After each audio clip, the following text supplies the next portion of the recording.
So a couple of years ago, I made a video on this channel titled The Superman Problem. I addressed a lot of the issues I had with the movies when they portray the character and my overall expectations from the Superman movie at the time that was in the works from James Gunn. Fast forward a couple of years later and the film finally comes out, and I can summarize everything I'm gonna say in this video in this one line.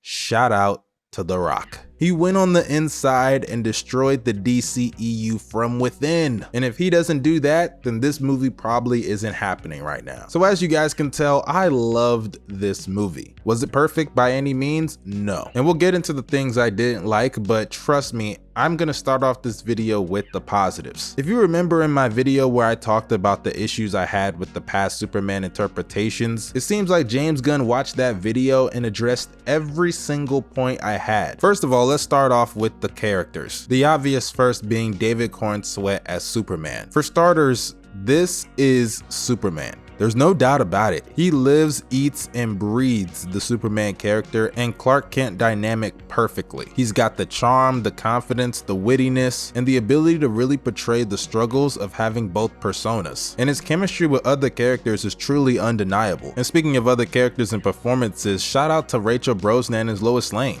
This was the perfect Lois Lane adaptation. She's understanding of Clark Kent's dilemma as being Superman and being Clark Kent. She's not overbearing, she's confident, and most of fucking all, she's not taking over the damn story. But we'll get to that, trust me. I love the Justice Gang. Guy Gardner was an amazing add to the movie. I think it's crazy how so many people online were flipping out when they saw his haircut, as if that isn't what Guy Gardner looks like.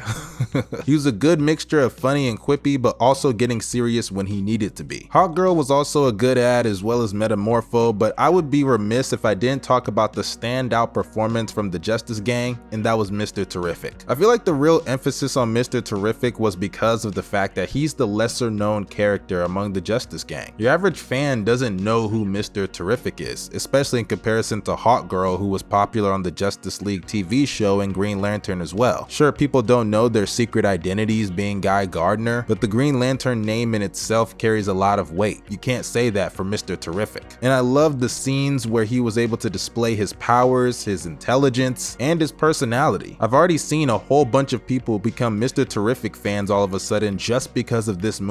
That's a testament to the performance and the writing. But I'll be remiss if I talked about all these performances and even some more I didn't mention and not talk about Nicholas Hoult as Lex Luthor. This is the perfect Lex Luthor. If you've read the comics or even just watched some of the movies in the past, you would know that Lex Luthor absolutely despises Superman. And it's not just about hating him. He's envious of the position that Superman is in. He truly believes he's better than Superman in every way, shape, or form. Spoilers are about to come ahead because I can't talk about Lex's character and not talk about the spoilers. So here's your warning. There's a scene in Revelation in this movie about the conflict that Lex started overseas with Baravia, and the characters just assume that Lex is causing the conflict because he wants to have power as the quote-unquote king. But then Lex reveals a shocking twist that a lot of people probably won't understand, just aids to his character in so many different ways. He says he didn't cause that conflict because he wants to rule anything. He said he caused that conflict because he wanted the license to be able to kill Superman. Yet we find out earlier that Lex gave up free money to Baravia, billions even. We also see Lex spend so much time trying to kill Superman. And in addition, he's literally willing to let the entire world get torn in half. Also, he can have Superman show up and try to save the day and then kill him. Lex is truly willing to go to every single length possible to try to expose Superman, to try to kill Superman, and try to prove to the people that Superman is just not who he says he is and he's the real savior. That is the whole point of Lex Luthor's character. He doesn't just hate Superman because he hates Superman.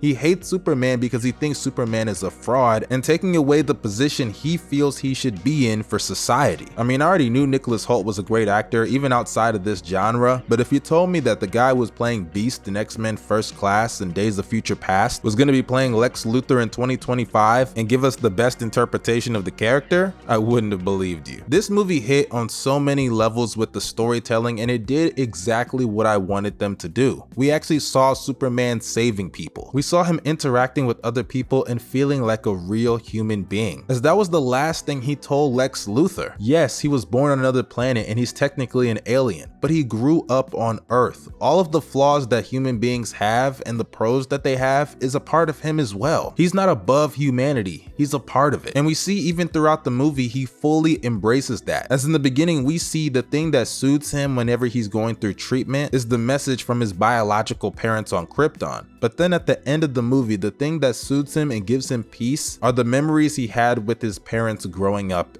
in Smallville, as now he's fully embraced who he is instead of who he was quote unquote supposed to be. And speaking of things the story got right, especially in comparison of past movies, was the Lois Lane taking over the story narrative. I really love the Clark and Lois dynamic of this movie. For one, I think it's a lot more realistic with true relationships these days. They had more of a situationship than an actual relationship. They were only dating for a couple of months, and on top of that, they weren't really defined in who they were. Lois made it clear to him that she's not great in relationships, and Clark obviously has his own problems to deal with. But even despite this movie giving a lot of screen time to Clark and Lois's relationship dynamic, it never felt like it was hijacking the entire movie, which are a lot of my issues with movies like Man of Steel, the Christopher Reeve Superman, Superman Returns, Smallville. I could keep going. Superman just been getting fucked over in these films for years, man. James Gunn did a great job with this film when it came to the story and layering things out so that no character overshadowed Superman whatsoever. Even Lex Luthor, as great as he was, it never felt like he overshadowed Superman. And speaking of James Gunn, I gotta give a shout out to these fight scenes in this movie. I love how James Gunn shoots these fight scenes in his movies. If you go and watch the Guardians of the Galaxy or the Suicide Squad, the camera work is great, the music is great, and it's no different in this film. He shoots it in a way that everything feels massive, and you can really feel the impact of every single scene, whether it's a flight scene with Superman in the air, or even just something as simple as rotating the camera. He does great in these scenarios and really makes you feel like these scenes are truly real. Now, as I said earlier in the beginning of this video, this movie is not perfect. There's one big issue that really affected the entire movie, and that is Superman's involvement in the conflict overseas. And no, it's not because I hate things that are quote unquote too woke or too political. It's actually because of the beginning of the movie, you're just thrusted into the issue. One thing I do hate about a lot of movies is when they tell us things happened in the past and they try to build storylines off of it, instead of actually showing us what happened. Because a vast majority of the times when the director does that, me as a viewer, it's very hard for me to connect to a lot of these scenes. In the beginning of the movie, it starts off with all of the text on the screen explaining the things that happened overseas and Superman getting involved. And then later on, we see politicians discussing Superman's involvement, and we also see a scene between Lois and Clark, or should I say Superman actually, where she's interviewing him for the first time, and they're having this really good emotional conversation about that situation. But even though the acting and the chemistry was obviously on point in that scene, it's hard to really understand why they're so passionate about this issue because we never actually saw it. We were just told that in the beginning of the movie. And if you're one of those people that absolutely do not like to read, you probably didn't even understand what the fuck was going on. We were really just thrusted into this ongoing conflict and expected to catch on to things that were happening all at once. And sometimes I definitely think that can work, but a lot of other times I don't think it really goes as smoothly as the director hoped for, and I think that applies in this situation. But truly, that's my only critique about this film. Everything else I loved. From the main characters to the side characters, it's very clear that this world has been set up nicely for them to build off of it, but it never came off like this movie was just made so they can establish a whole bunch of movies and characters. It feels like a genuine Superman movie, while at the same time establishing a world where you could see a Justice League in it. You could see a Flash, a Wonder Woman, a Batman, fitting nicely. And it's not just because you have Guy Gardner and Hawkgirl in it. Like I said earlier, shout out to The Rock. If it wasn't for him, this movie is impossible.